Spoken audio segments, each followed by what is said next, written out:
સુરતના કાપોદ્રા વિસ્તારમાંથી બેંક ખાતા ખોલી અને આચરવામાં આવતી છેતરપિંડીનો પર્દાફાશ કરવામાં આવ્યો છે। સુરત સરથાણા બાદ કાપોદ્રા વિસ્તારમાંથી બેંક ખાતા ખોલી અને તેના મારફતે થતી છેતરપિંડીના કેસના કૌભાંડને ઉજાગર કરવામાં આવ્યું છે। પોલીસે આરોપીઓને ઝડપી લઈ વધુ તપાસ હાથ ધરી છે। કાપોદ્રા પોલીસે બેંકની કિટ વિદેશ મોકલવાનું કૌભાંડ ઝડપી પાડ્યું છે। સાયબર ફ્રોડ માટે રાજસ્થાન વાયા થઈ અને દુબઈ બેંકની કિટ મોકલવામાં આવતી હતી। ભારતની બેંકમાં ખાતું ખોલી વિદેશ બેસી ઘટનાને આરોપીઓ અંજામ આપતા હતા। કાપોદ્રા પોલીસે 2 આરોપીની ધરપકડ કરી છે। આ આરોપીઓ સુરતમાં બેંક ખાતું ખોલાવી અને રૂપિયા કમાવાનો નવો ટ્રેન્ડ ચલાવી રહ્યા હતા। દુબઈ ખાતે બેસી આખું કૌભાંડ ઓપરેટ કરવામાં આવે છે। પોલીસે જણાવ્યું કે અલગ અલગ લોકોના ખાતા બેંકમાંથી ખોલી રૂપિયા આપવામાં આવતા હતા। બેંક ખાતેદારોનું ખાતું લાવવા માટે કમિશન આપવામાં આવતું હતું। બંને આરોપીઓ પાસેથી પોલીસે કેટલાક ડોક્યુમેન્ટ્સ જપ્ત કર્યા છે। તો સુરતમાં ઓનલાઈન અને બેંક મારફતે ચીટિંગના કેસો સતત વધી રહ્યા છે, ત્યારે ગુજરાતમાં ડિજિટલ ફ્રોડમાં સુરત પ્રથમ નંબરે હશે તેવી ધારણા સેવવામાં આવી રહી છે।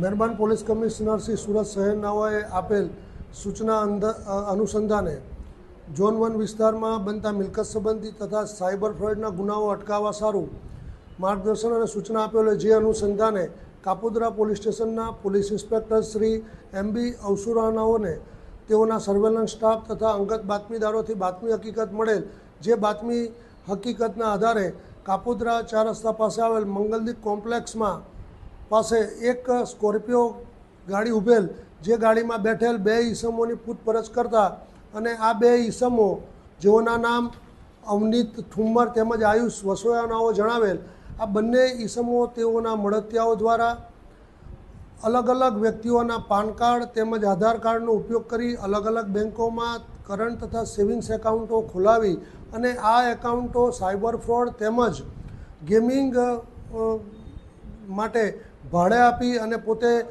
કમિશન મેળવતા હોય અને આ એકાઉન્ટોનો આવી રીતના ગેરઉપયોગ કરતા હોય, જે અનુસંધાને તેઓની પ્રાથમિક પૂછપરછ કરતા આ એકાઉન્ટો તેઓ ભારતમાં તથા ગુજરાત રાજ્યની બહારના અન્ય રાજ્યોમાં અન્ય વ્યક્તિઓને ભાડે આપતા હતા અને તેઓ આ પેટે કમિશન મેળવતા હતા।